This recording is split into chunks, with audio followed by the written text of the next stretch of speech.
¿Cómo es el vínculo histórico entre los judíos y la milicia? ¿Cuál fue el primer ejército judío? ¿Alguna vez ocurrió que los judíos se maten unos a otros en un campo de batalla? ¿Deben todos los judíos enrolarse en el Tzal?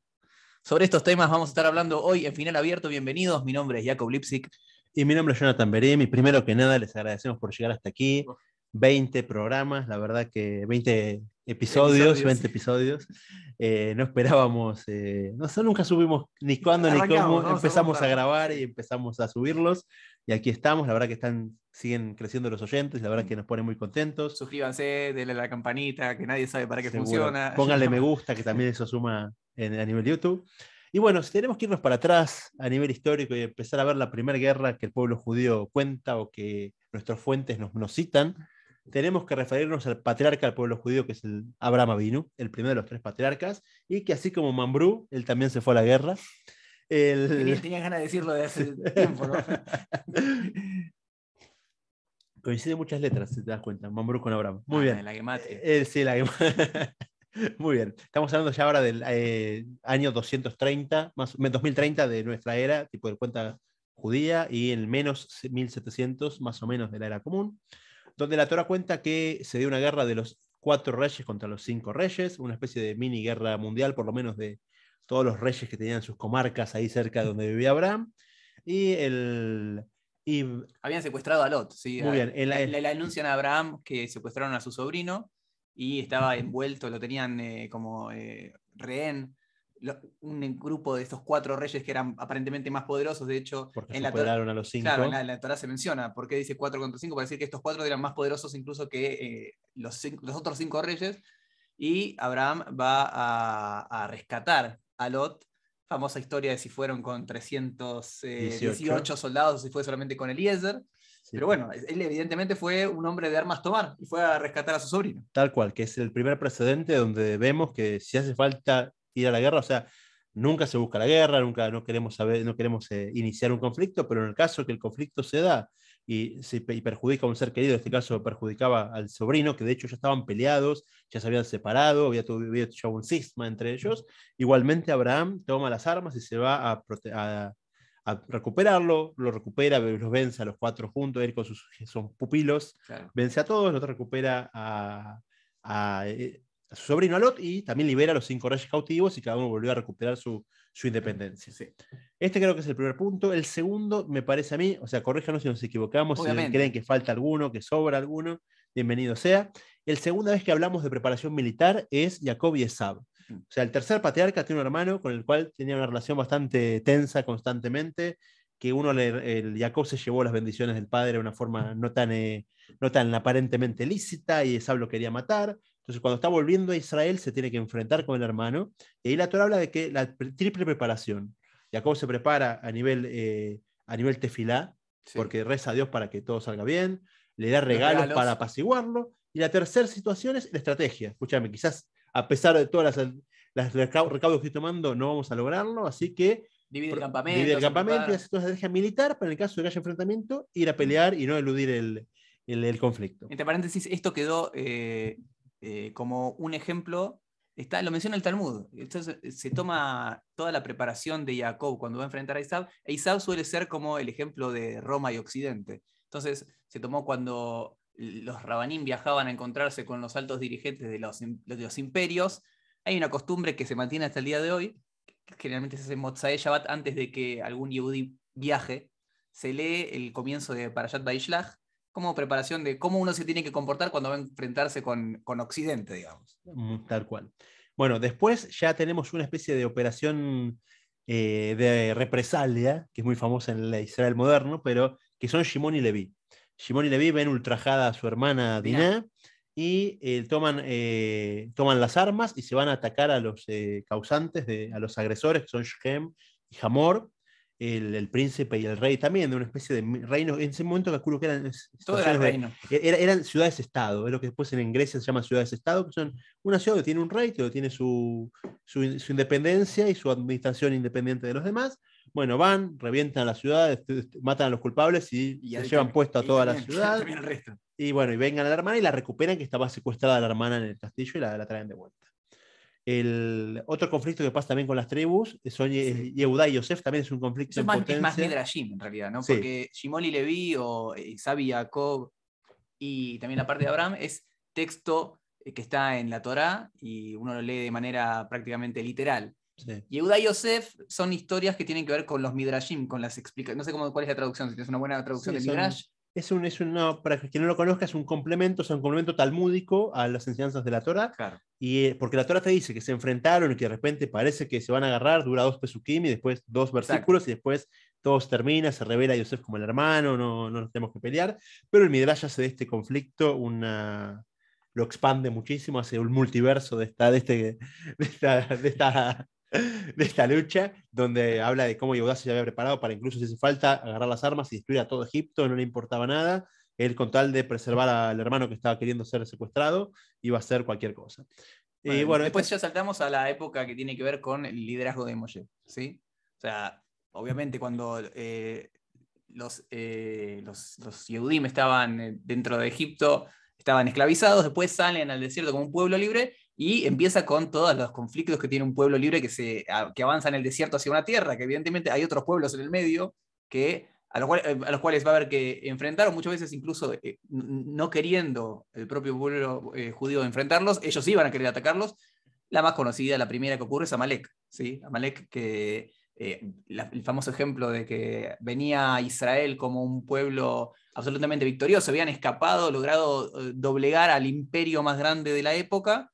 recibieron la Torá, Claro, con el famoso ejemplo de la bañadera. bañera que enfría, ¿no? Si la bañera está hirviendo Exacto. y el primero que se mete se quema, pero justamente por transmisión de calor, el agua bajó un poquito de temperatura, ya no está el hervor que estaba antes. Eso se considera Amalek como el símbolo de esa lucha contra el pueblo judío, que hoy en día el pueblo Amalek en sí no existe, pero nos quedó ese Hay concepto una mitzvah, de de lo hecho. que es, sí, que una mitzvah de destruirlo a Amalek en su momento cuando era un pueblo y ahora es en el tema conceptual de esa entidad que busca enfriarnos en nuestra labor divina.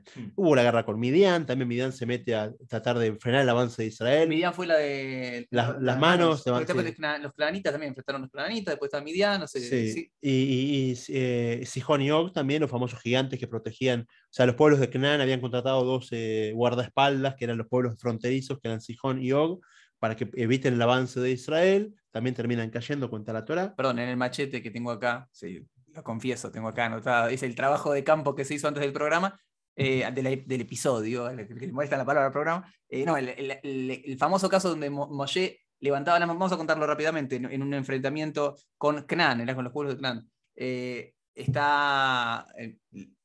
Dios le dice que van a a la guerra, entonces Moshe le dice a Yoshua que elija un ejército, pero a la vez Moshe Rabbeinu se para sobre una montaña y que cada vez que tenía las manos levantadas el pueblo de Israel vencía y cuando bajaba las manos se veían vencidos ellos mismos. Entonces Aarón y Hur ponen las piedras debajo de los brazos para mantenerlos siempre arriba y ahí ganan. Con lo cual, y esto no es un dato menor, siempre estamos viendo el apoyo celestial, ¿sí? El apoyo divino para las victorias. No es que eran los grandes estrategas, los soldados más fuertes, ni mucho menos, sino que cuando hay una aprobación, cuando hay un visto bueno desde el cielo, bueno, evidentemente el pueblo de Israel era triunfador. Sí, eso que contaste desde la batalla con Amalek, y después está en la de Midian específicamente, que se da que dicen, ¿saben qué? El ejército es muy grande, vayamos con menos gente.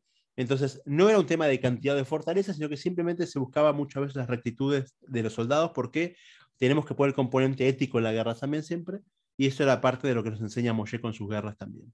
Bueno, pasando a Moshe, llega la conquista de la tierra de Israel, Yoshua. Yoshua, los pueblos cananitas viven en Eretz Canaan, la tierra de Canaán, y con Yoshua el pueblo de Israel lucha contra todos ellos, todavía organizados por una especie de comandante en jefe que es Yoshua, entonces están bastante unificadas las tribus. Yoshua hace la conquista, 7 años de guerra, 7 años de sorteos y repartición, no termina la conquista, quedaron partes sin conquistar. Perdón, y también está acompañado todo el tema, todo el libro de Yoshua, con la cantidad de milagros que hubo en las victorias que tuvo Yoshua como jefe del ejército. En el caso de Jericó, la famosa, cuando se cayó las murallas, cuando congeló el sol, cuando el sol se congeló también en otra de las batallas. Digamos, también está acompañado, insisto con esto para que no queden dudas, que el pueblo de Israel, cuando tuvo victorias militares, no fue pura y exclusivamente por la sagacidad y por la inteligencia militar, sino porque hubo un visto bueno de Dios. ¿Sí? Seguro, sí. Cuando como hombres de fe estamos hablando de que el judaísmo está presentándote una historia para que aprendas de ella, y entre esas es el mensaje de la fe en Dios, que no todo se maneja por quién tiene las mejores armas o quién tiene la mejor estrategia. Bueno, después llega una época además de anarquía, se puede llamar una especie de anarquía en el pueblo judío, que es la época de los jueces, de los shoftim, donde ya no había un líder fijo ni permanente.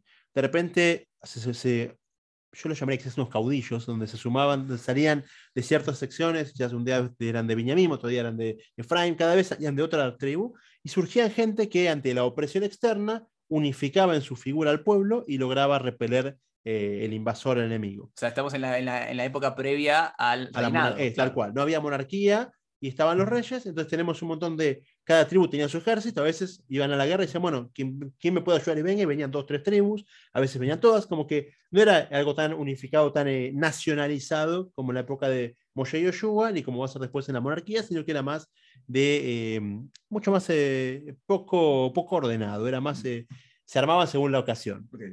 En esa situación surge una de quizás la primera lucha entre judíos, la lucha fuerte entre judíos, que es una especie de guerra civil que se da con el caso de Pilegesh Begivá, que está narrado al final del libro de Jueces, pero en realidad se supone que fue al principio. Y una pequeña historia, vamos a rápidamente, sin entrar en detalles. Hubo una situación con la tribu de Binyamin, donde eran integrantes del pueblo de Leví. Era un hombre de Leví con su pareja. Sí, la tribu de Binyamin no fueron muy hospitalarios al recibirlo. Murió la mujer y el hombre vuelve, y cuando se entera el resto del pueblo, hacen una batalla sanguinaria contra la tribu de Binyamin, a tal punto que quedan solamente 600 personas vivas de la tribu, y prácticamente desaparece una tribu, y eso fue un poco lo que mencionábamos al principio.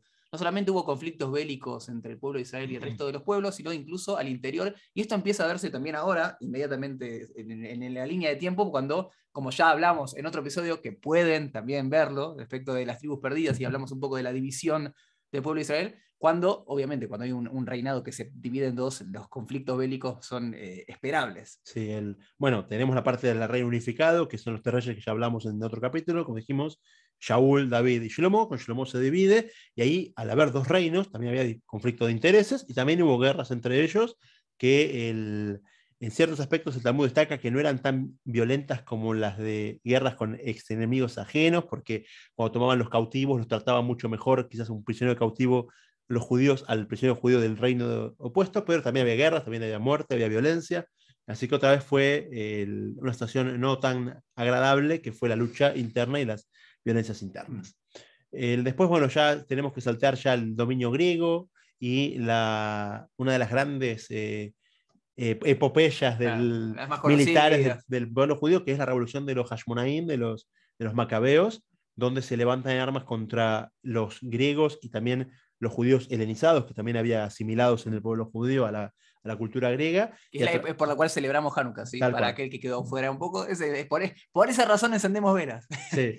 Resumidas cuentas, ¿no?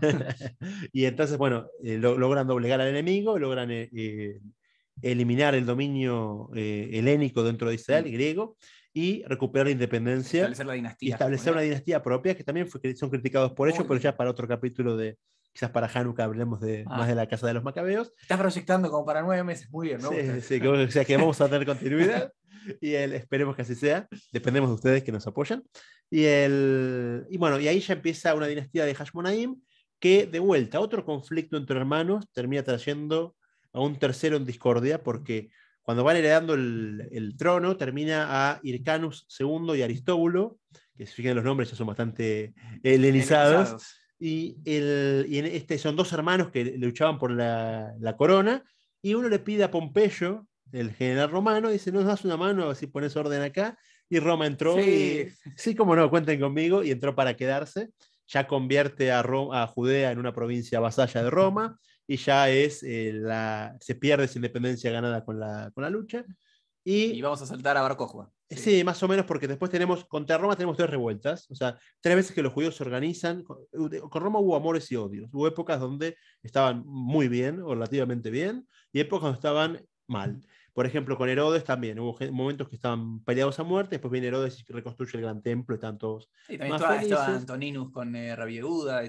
También épocas muy buenas, tal cual, épocas muy buenas. Igualmente siempre hay que desconfiar de Roma, o sea, eso es lo que aprendemos. Lo que nos enseña la experiencia. Jacob y Esaú es, evidentemente, incluso cuando te abraza, tenés cuidado. Tal cual. Y bueno, entonces llegamos al año 66, ya de la era común, y desde el 66 hasta el 70 fue la primera gran revuelta judía contra Roma. De vuelta los judíos quieren recuperar su independencia. Roma estaba metiendo presión para imponerse en ciertos aspectos que no eran del todo agradables, y termina habiendo una guerra muy fuerte, donde hubo victorias, batallas y derrotas, pero termina con un saldo de, se estima, en más de 1 millón de judíos asesinados, muertos en batalla, casi 100.000 cautivos, y ya 3 años después de que terminó la guerra y ya no estaban peleando, había sobrevivido Masada, que es la famosa historia de los últimos rebeldes de esta revuelta contra Roma, que termina cayendo en el 73, así que fueron unos 7 años de lucha y perder contra Roma, que no es cosa menor, porque haberle dado, solamente el hecho de haberle dado combate a una potencia tan grande, ya se habla muy bien de la voluntad de los judíos, y ahí sí llegamos a la última revuelta contra Roma, que es Bar Kokhba. Sí, es interesante como para mencionar, porque es un conflicto que sigue hasta el día de hoy y ya vamos a llegar a lo que todos están esperando, pero hay una división frecuente que es o sea, cómo uno reacciona ante un triunfo militar. Porque incluso aquellos que no están tan relacionados con el mundo religioso, por ejemplo, hacen una gran bandera de Bar Kokhba. Y también lo mismo ocurre con los Hashmonaim, digamos. Y con Masada también. Tomar la victoria bélica, y también es lo que ocurrió, esto como un spoiler para lo que viene, con la Guerra de los 6 días, con los triunfos también bélicos más para acá en el tiempo. Si la victoria fue militar porque somos nosotros, somos lo fuerte que somos, o no, o mirarlos de otra óptica, que es, ¿no te diste cuenta que somos 10 contra 200.000? Y quizás acá hubo una mano divina que nos dio un apoyo.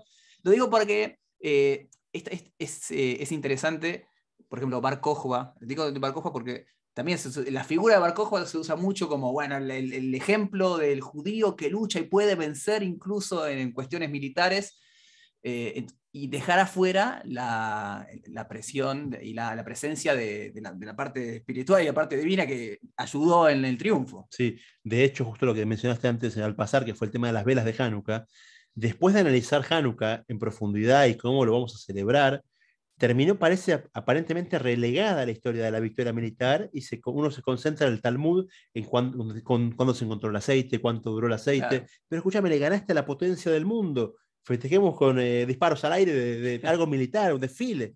Entonces vemos cómo hay una intencionalidad en los sabios en destacar la parte espiritualidad, no porque la victoria militar sea menor, pero sí porque nos importa destacar esa combinación de esa mano de Dios atrás de lo que está sucediendo en la historia. Quería que saltemos un poco en el tiempo. Sí, antes de eso quiero un bocado más que encontré interesante sobre cuando ya un quiebre que se da, que es cuando Israel pierde su independencia, los judíos ya no luchan por Israel, entonces se empiezan a alistar en otros ejércitos. No, bueno, eso saltará en el tiempo también, ¿no? También, saltamos 1000 años. No, todavía no, porque queda un dato primero, que es que está bastante comprobado que había un montón de judíos enrolados en las legiones romanas. Después de que Israel pierde con Roma, había al punto tal que hay historiadores que hablan de legiones enteras, que saben que la legión romana tenía su marcha y su andar y sus requisitos de cuánto tiempo recorrer en cada periodo de tiempo, al punto tal que el Talmud a veces lo usa como medida de tiempo. ¿Cuánto tenemos que tardar en llegar a tal lugar? 18 minutos de caminata de soldados romanos, porque saben que era la misma marcha en Etiopía, en Israel o en España. Entonces, había legiones enteras, divisiones enteras que frenaban en Shabbat. Por más que tenían siempre que avanzar, Shabbat no caminaban, y nadie entiende por qué, y se supone que era muy alto el número de judíos, de presencia judía en el ejército de Roma. Después, cuando el ascenso del cristianismo y el judío relegado de la sociedad pierden esto, y ahora sí saltamos 2000 años casi, porque con la Revolución Francesa se recuperan los derechos, y de vuelta el judío se empieza a incorporar a la sociedad, emancipación, empiezan a agarrar profesiones, ir a la facultad, y entre otras cosas... No había un Estado, los judíos perdidos por todo el mundo, formaban parte de la sociedad, en algunos lugares más, en otros lugares menos, y obviamente el ejército siempre estuvo presente en todas las sociedades, sobre todo como institución oficial, y bueno, había judíos también. Era una profesión más, tal cual. De hecho, quizás el caso más famoso es el de Dreyfus, que era un capitán judío del ejército francés. O sea, ya vemos que hay un capitán, es porque había un montón de soldados rasos y un montón de otras personas, y que se destaca por el famoso caso de una acusación fraudulenta de espionaje y de antisemitismo. Y otro caso puntual fue con el zar Nicolás I de Rusia, que empezó con el sistema de los cantonistas, que era enrolamiento de niños, que era ya no un enrolamiento solamente, sino un adiestramiento y una especie de lavado de cabeza ya militar y social y cultural, donde provocaba la asimilación de muchos niños judíos que eran captados antes de los 10 años y mantenidos hasta los 30, 30 y pico. Entonces ya salían de ahí completamente asimilados y se perdieron muchos judíos, y eso está muy presente en la literatura ashkenazí, más que nada, incluso de legisladores. Este muchacho que es cantonista, ¿qué estatus tiene? ¿Es judío? ¿No es judío? Porque no sabe nada, pero no es culpa suya. Entonces, muchos análisis legales sobre el tema. Entonces, bueno, vamos ya a la primera mitad del siglo XX. Tenemos ahí dos hechos que están obviamente relacionados y tienen una presencia militar o participación militar de los judíos. Tenemos por un lado, obviamente, la Segunda Guerra Mundial, y inmediatamente después va a venir la creación del Estado de Israel. Ahora, antes, sobre todo en Palestina, digamos, en 1920, estaban los movimientos que sean como de resistencia. No sé si me estoy saltando algo que tenés anotado. La Legión Judía, que es 1914 todavía. Okay. Son los voluntarios judíos, el sionismo, gente del Yishuv, del asentamiento judío en Israel, que se alista para ayudar al Imperio Británico contra el Imperio Otomano, que eran los dueños de la zona en ese momento. Inglaterra dice que sí, los acepta, y famosos Zev Jabotinsky y Tromplendor fueron más o menos los que armaron todo el tema, que también eso empezó a dar las bases, porque empezó a darle formación militar británica a judíos, y después empieza ya con la formación de lo que es la Haganá. La Haganá, claro. Entonces eso iba a saltar, que el Haganá y el Palmaj, digamos, dentro de los movimientos de resistencia, que son obviamente la semilla para el Tzal, es inevitable. Aparte fueron los grandes dirigentes, que después se convirtieron casi todos en dirigentes políticos, son referentes, para que tengan en cuenta, aquellos que están escuchando o viendo, en la sociedad israelí, yo siempre lo hablo con distintas personas que viven acá. Nosotros, me voy a hablar en la parte de Argentina o incluso también en Centroamérica, figuras como Bolívar o San Martín nos parecen absolutamente lejanos, pero en un país que es tan reciente, en 1948 que tiene su independencia, aquellos que lucharon por la liberación y demás son figuras relativamente contemporáneas. Seguro. Entonces, con San Martín fue hace 25 años o lo que fuera. Sí. Entonces, siempre la figura del jefe del ejército es como si fuera una estrella de rock. La gente la conoce. Y hay los pósters cuando se nombra nuevo. Esto me contaron, yo no sabía. Cuando se nombra un nuevo jefe del ejército, los diarios traen como un póster de esta persona. Obviamente, en 2 minutos vamos a entrar más en esto, la cuestión más contemporánea, lo que ocurre ahora con el establecimiento del Estado de Israel, pero para tener en cuenta que estaba el Haganá y el Palmaj como movimientos que sentaron las bases para eso. No me quiero olvidar de él, algo que me había notado, que es, tal vez vale la pena mencionarlo, que tiene que ver con la resistencia al gueto de Varsovia, que no es, o sea, fue un modo también de demostrar de una resistencia bélica contra un aparato asesino como era el nazismo, y que prácticamente no había grandes esperanzas de vencerlo, pero sí fue un modo de, digamos, mostrar resistencia bélica a una opresión total. Sí, y que no quedó chico en los libros de historia, porque terminaron resistiendo más en el gueto de Varsovia que todo Francia. O sea, Francia sucumbió ante el nazismo mucho más rápido que el gueto de Varsovia, y con su clandestinidad y sus pocos recursos lograron hacer algo de algo épico, sí. Tal cual. Bueno, entonces todos estos grupos que estaban dando vueltas, están también los otros grupos paramilitares, que eran los quizás más extremistas, el Irgun y el Lehi. Después terminan unificando, Guerra de Independencia en 1948, y todo se termina unificando con el Tzal, lo que es hoy en día conocido como las Fuerzas de Defensa de Israel. Tzal es el acrónimo en hebreo de Tzabá Ganale de Israel, pero que justamente significa Fuerzas de Defensa de Israel, y ya es quizás un ejército formal en Israel de judíos, después de tantos miles de años de exilio y de formar parte de otros ejércitos o de otras situaciones. Quizás desde Bar Kokhba hasta este nuevo surgimiento no tenemos nada, y son 1800 años de diferencia, que es un número no menor. Ok, bueno, entonces entramos ahora, después de que escucharon, no sé cuánto, 20 minutos, llegamos al punto que todos querían escuchar.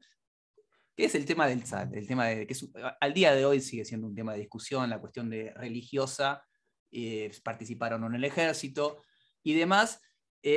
Obviamente la institución del militar acá en Israel es, sobre todo, algo que es muy importante, es respetada. A diferencia de Sudamérica, al menos, o Centroamérica, en donde uno ve generalmente a los militares como, primero que nada, instituciones absolutamente, no sé si llamarlas, sí voy a llamarlas, casi como que despreciadas por la sociedad, pero además que no tienen recursos, no tiene peso. No sé, la verdad, perdón mi ignorancia, no sé quién es el jefe del ejército hoy en día de la Argentina y tampoco es una figura de peso. Sí. Por suerte, ¿sí? Porque han demostrado ser bastante, bastante detestables Bueno, justamente, en el pasado. Para el que no estamos familiarizados con Sudamérica, milico, militar, es un insulto, en Argentina por todo las dictaduras el peso político que tiene, todas las aberraciones que hicieron a lo largo de sus momentos donde tomaron el poder por la fuerza e hicieron otro tanto de aberraciones continuadas de esa primera falta a la democracia. Esto no quiere decir que las Fuerzas Armadas hoy sean golpistas, ni mucho menos. Estamos hablando del ideario general que quedó. El subconsciente, hecho, claro, el inconsciente colectivo sobre cómo lo evalúa. Y por eso tienen una voz absolutamente menor en la discusión política, al menos en Argentina, en realidad. Estoy hablando con conocimiento de Argentina. Sí, sí, eso para hacer el contraste entre Israel y Argentina, exacto, cómo se ve al ejército en el país. Pero de vuelta, no quita que toda Fuerza Armada es una persona que debería ser honrada y respetada por su labor, porque al fin de cuentas él está poniendo literalmente el pecho a las balas, claro, de lo que es el país, lugares que con más tiempo de paz lo valoran menos, sí, pero no debería ser así, porque realmente una persona que decide como profesión ser policía o ser bombero o ser soldado, son gente que se está dedicando a los demás con su sueldo, que a veces ni siquiera es un sueldo digno, es un sueldo bajo, y están realmente haciendo por el bien de todos, que es algo realmente loable en todos los países, en todos los lugares. Sí, y que creo, esto es importante, en el conflicto o la discusión que se da en el mundo religioso con la cuestión del ejército, tiene que ver más que nada con si obligar a toda persona, a todo integrante, en este caso a todo ciudadano israelí, a formar parte del ejército. Pero de ninguna manera significa que el mundo religioso desprecia a los soldados. Eso es importante para decir. Es sabido que muchos respetan muchísimo la tarea, como estabas diciendo recién. Es un trabajo que cumplen como un rol del Estado, que es un trabajo importante. La discusión es, bueno, ¿todos tienen que ser soldados? Sí. Hay una historia de muy linda con Rav Shlomo Zalman Auerbach sobre eso, que en un momento un bajur, Rav Shlomo Zalman Auerbach era Rosh Yeshivat Kol Torah, que es una yeshiva acá en el barrio de Beit Vagan de Jerusalén, y de repente un bajur tenía como que estaba en un momento de depresión, dijo, Rab, quiero irme a un viaje, ir al norte donde hay unas tumbas de grandes sabios y pedir para ellos como que me ayuden a reencontrarme conmigo mismo. Y él parece que Rab le respondió, escúchame, estás en Beit Vagan, estás en Jerusalén, estás caminando a 5 minutos de Ar Herzl, donde tenés enterrados un montón de soldados que son gente que dio la vida por defender a los demás. ¿Qué más alto que eso? O sea, ¿qué hace falta ir a Rabbi Shimon Bar Yochai en el norte o a Fula, donde hay enterrados ciertos sabios impresionantemente grandes de altura, pero tenés esta opción de tzadikim, gente justa que dio su vida por los demás, que puedes pedir la tumba de ellos y no hace falta más conexión espiritual que ella? Y lindo para agregar, porque justamente lo que está diciendo cómo se valora esto. Pero bueno, el tema de la participación en la guerra, en 1948 hay que aclararlo, algo muy interesante, donde no había un ejército obligatorio, no había un país, no había formado, todos fueron a la guerra. Yo tengo uno de mis maestros, él es una séptima generación en Jerusalén, de judíos, donde me contó que el padre iba y fue a la guerra como un miembro más de las Fuerzas Armadas, un padre ortodoxo, súper ortodoxo. Imagínense ir a Mea Shearim, encontrar a una persona con el sombrero jasídico, y ese fue a la guerra también, porque en un momento que era Pikuach Nefesh, acá nos van a atacar, tenemos que defendernos, al punto tal que mi rabino estaba estudiando en la yeshiva de Mir, en Jerusalén, y en un momento golpea la puerta un hombre del ejército y le dice, ¿está acá Blumenthal? Y dice, sí, acá estoy. Y dice, encontramos esto que era de tu papá. Y le trajeron un bolso lleno de granadas, rifles, pistolas. El padre era un militar, o sea, no de carrera, pero se había metido en la defensa de Israel. Entonces él dijo, bueno, terminó donándolo a un museo, obviamente, pero o sea, estaban estudiando con su libro y con su Gemara y no estaba relacionado con las armas de ningún tipo. Pero vemos como en ese momento no estaba el debate. Era momento de salvarlos a todos. Nos atacan, Pikuach Nefesh, que es peligro de vida, que es uno de los preceptos más altos que el judaísmo tiene para defender, y fueron todos a la defensa. Después de esto se empezó a instaurar la legalización del Estado y empezó con el tema de algo que es importante incluir, que es el servicio militar obligatorio, que hoy en día en muchos países de Latinoamérica no lo conocemos, por suerte. Algunos sí, algunos todavía lo tienen. En Argentina hace rato que no está el servicio militar obligatorio. Lamentablemente ocurrió un caso muy trágico, el caso Carrasco, ¿sí? No vamos a entrar a hablar de eso, pero en consecuencia no hay servicio militar obligatorio. Tal cual. Y en Israel sí, 18 a 21 años, casi 3 años, y un poquito menos, donde todos los jóvenes van al ejército, postergan su facultad, su estudio universitario, terminan la secundaria y van al ejército. La pregunta ahí, y perdón que me interrumpa, tal vez ahí hay otro tipo de pikuach nefesh, que es el participar del ejército. Porque obviamente la discusión, y esto también es importante, sobre todo porque es el tipo de programa, el tipo de propuesta que hacemos nosotros, que tiene que ver con una visión religiosa de los hechos. Basta con hablar con muchas personas que han participado del ejército siendo religiosos y la situación dentro del ejército es muy difícil mantener una vida religiosa dentro del ejército. ¿Sí? Tampoco hay tanta colaboración por parte del contexto y la situación, con lo cual también se da la otra situación de pikuach nefesh. Lo que nosotros sostenemos de la cuestión de no solamente existe una vida espiritual, una vida material, sino también una vida espiritual. Cuando hay un riesgo de vida material, ok, uno hace cosas tal vez que sale de lo normal y tal vez tendría que incluso que ir a la guerra. Pero también hay una cuestión de meterse en un lugar donde hay un peligro de perder o disminuir una vida espiritual. Sí. Entonces, en un lugar, en un contexto donde voy a tener todas en contra, es pikuach nefesh, es en peligro de vida espiritual. Sí, hace unos 15 años se puede decir que el ejército estaba completamente incompatibilizado con el mundo ortodoxo, porque es muy difícil, o sea, los requisitos de kashrut eran distintos de los que un religioso pedía, los requisitos de separación entre hombres y mujeres también distintos. Lo que sí el ejército en los últimos años se fue ayornando a eso, se fue a poquito adaptando. Bueno, ¿qué quieren? ¿Quieren que haya un kasher especial? Lo vamos a traer. ¿Quieren una unidad de solo hombres, solo mujeres? También lo hicieron. Entonces fueron adaptándolo quizás. Puedo discutir acá, esto es lo que estaba esperando. Dale. También se acuerdan al final abierto cuando discutíamos. Basta con hablar con mucha gente, todos los cambios que dicen que va a hacer. Al final no es accesible para todos y no es la cayur que todos dicen, no es en todo momento y no siempre, pero en muchas situaciones ponen excusas para que no cuidar tanto el Shabbat. Y esto lo pueden chequear con mucha gente, no hace falta que lo diga yo.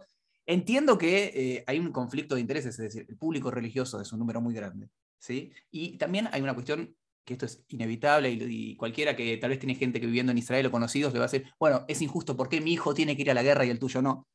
Sí. Que esa es una discusión que tal vez no tiene lugar en este momento, pero digamos, los sentimientos se mezclan de los dos lados. Sí, sí, también es una sociedad muy dividida, del cual vamos a hacer un capítulo específico de eso, de la sociedad israelí, porque hay mucho resentimiento y mucho prejuicio, tanto de religiosos con el no religioso, como como al revés, como del no religioso con el religioso. Eso ya crea una tensión muy difícil de superar, y más que nada cuando se mete el tema sentimental, de muerte, de fallecimiento de una persona que perdió a alguien querido. Entonces son temas que no se van a resolver, pero sí lo que está bueno trabajar es en ver la visión del otro y acercar un poquito estos dos mundos conflictivos, donde primero que nada entender cómo se valora, dijimos al principio, desde el lado religioso observante a el que va a la guerra, porque también es algo importante, es algo que realmente, dijimos, está dando la vida por los demás, y se valora tanto un bombero en Uruguay, un policía en Colombia y un soldado en Israel. Todos son valorados por su labor y no tiene que tener eso punto de discusión, eso me parece. Pero después sí está el tema del mundo jaredí y a nivel de lo que profesa con el tema de lo que es la protección. Yo creo que hay que también agregar dos partes acá, que es también hay una fe donde el pueblo judío se reparte en los roles. Claro. Entonces, es verdad que hace falta uno que vaya, por ejemplo, en los ejércitos de Moshe en el desierto, cuando iban al ejército, pongamos unos 10.000 personas, 5.000 luchaban y 5.000 hacían tema de mantenimiento, para preparar armas, traer la comida, como que hace falta que el ejército se mantenga. Y después cuando reciben el botín lo repartían en partes iguales, porque hay roles. Está el que fue a la lucha y que vio sangre y que tuvo que arriesgarse a morir y matar, y está el otro que está hirviendo papas para que los otros coman, pero no es menos importante uno que el otro.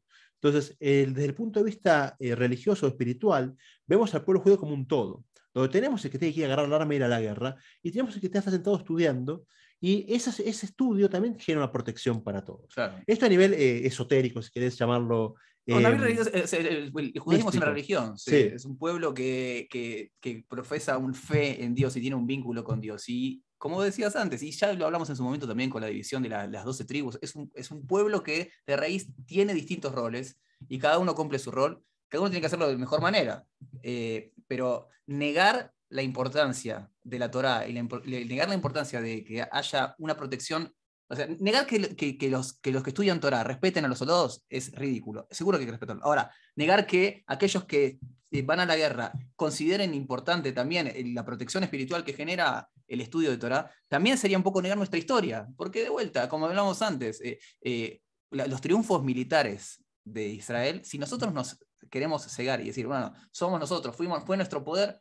Pero para un segundo, digamos, detenete 30 segundos para analizar si el poderío militar, digamos, del pueblo judío podía hacerle frente a las grandes potencias, o quizá hubo un gran apoyo espiritual, y bueno, eso hay que, obviamente, alimentarlo, es una relación con Dios que tiene que venir de alguna parte del pueblo. Seguro. En la historia con el Hafetz Haim, fue un gran sabio de principio del siglo, murió a principios del siglo XX, que en un momento estaban juntando donaciones para un hospital. Y un donante, una persona adinerada, se acercó a dar su donación, porque se donaba por camas. ¿Cuántas camas dona usted? Yo dono 5 camas por hospital, dono 10 camas, no sé cuánto salía la cama. Pero en un momento el donante, el Hafetz Haim tiene una yeshiva en la ciudad de Radin, y el donante le dice, está bien, yo dono 30 camas. Pero ese muchachito que está ahí con el Talmud abriendo y leyendo todo el día, ¿cuántas camas va a donar él? Como que estaba ofendido por eso, escúchame, yo dono y él no. Él dice, usted dona 30 camas más. Y este chico que está estudiando el Talmud ahí, dona 30 camas menos. Que hagan falta 30 camas menos, o sea, que 30 para que no se enfermen, Claro. para como que hace un equilibrio. Es una forma de valorar también el trabajo del otro.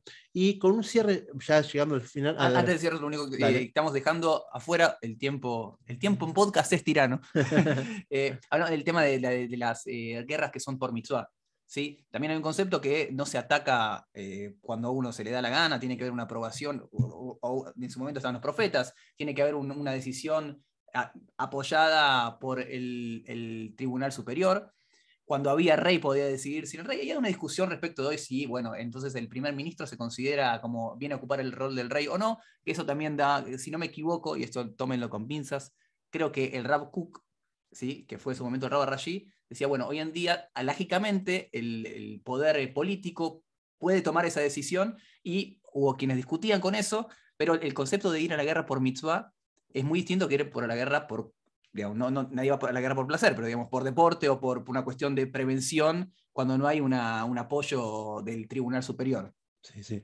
Y también no mencionamos que había ciertos requisitos para ir a la guerra, que claro. el pueblo decía, bueno, el que hizo una casa nueva no vaya, el que tiene miedo no vaya, como que siempre el componente moral que hablamos al principio tiene que estar acompañando al ejército y no ir solo. Y para terminar, dijimos la explicación que es muy esotérica y la explicación más racional también, que así como entendemos que la continuidad de un pueblo requiere, por ejemplo, un país requiere fronteras y policía y soldados, está la continuidad espiritual del pueblo. Y esa continuidad espiritual, aparte de lo esotérico que hablamos antes de la protección, es también, ¿quién va a saber cómo se hace un Brit Milá? El hijo de uno quiere hacer Bar Mitzvah en 70 años. ¿Quién le va a enseñar? O sea, ¿quién va a definir cómo se puede hacer? Claro, es como lo que siempre dice, la Torá no está en los libros, la Torá está en aquellos que la estudian. Esto no quita que no haya una necesidad de todo judío, incluso sea soldado, de tener un vínculo con Dios y también estudiar lo que fuera, o tener un tiempo de estudio. Pero volviendo un poco al rol, nadie dijo que tienen que estar todo el día, las 24 horas o lo que fuera estudiando. Pero obviamente la Torá, eso es importante, no están los libros, están aquellos que la estudian y la practican y lo mantienen vivo el judaísmo gracias a que hay gente que está ocupada, entre comillas, defendiendo eso. ¿Sí? Seguro, seguro, porque así como le damos la protección material